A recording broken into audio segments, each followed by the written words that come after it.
Bonjour à tous, nous te saluons au nom de Jésus. Bienvenue à ce numéro de Plat du jour pour ce mercredi 29 janvier 2025. Aujourd'hui, notre plat est préparé dans le livre des Proverbes, le chapitre 28, le verset 9. Si quelqu'un détourne l'oreille pour ne pas écouter la loi, sa prière même est une abomination.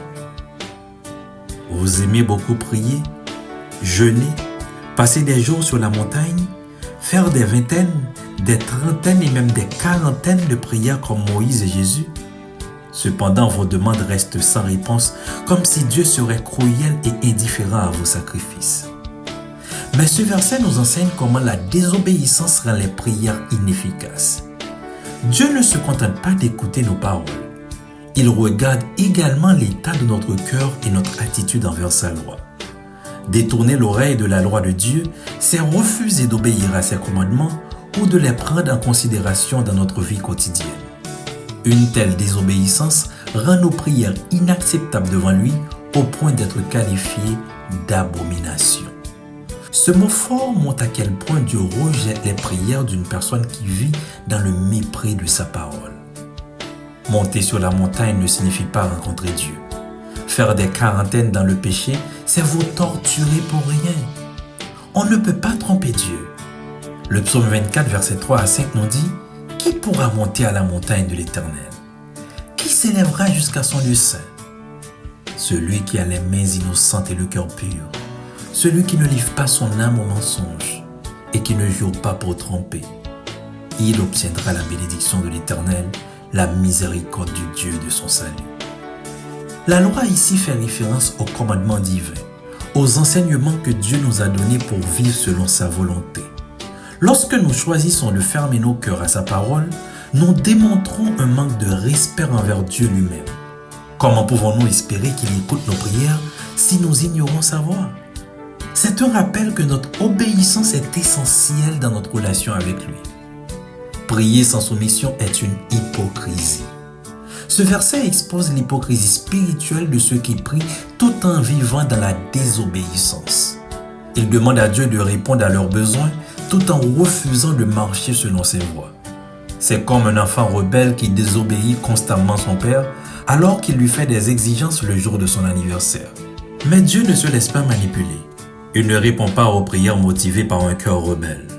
Comme le dit 1 Samuel 15, verset 22, l'Éternel trouve-t-il du plaisir dans les holocaustes et les sacrifices, comme dans l'obéissance à la voix de l'Éternel?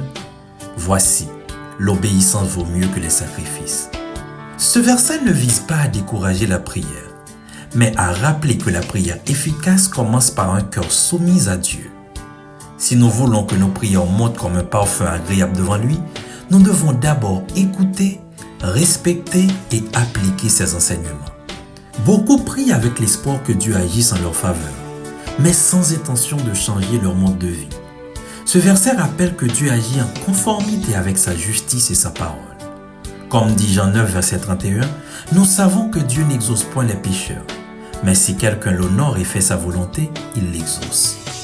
Dieu désire écouter nos prières, mais il recherche avant tout un cœur soumis et attentif à sa parole. Si vous trouvez que vos prières restent sans réponse, demandez-vous si vous avez négligé ses enseignements.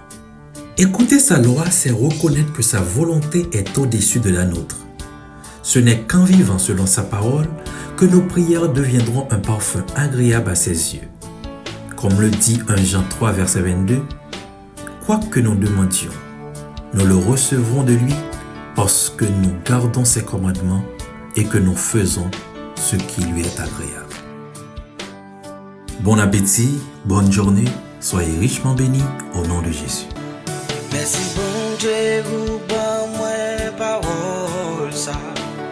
J'aime décourager les pas moi force. J'aime quand l'aime moi soif, moi supporter. Parole ça qui beauté là-dedans. T'as plus pas quitter le passé au matin. Pour pas prendre rendez-vous avec moi. Ça me pas gêné.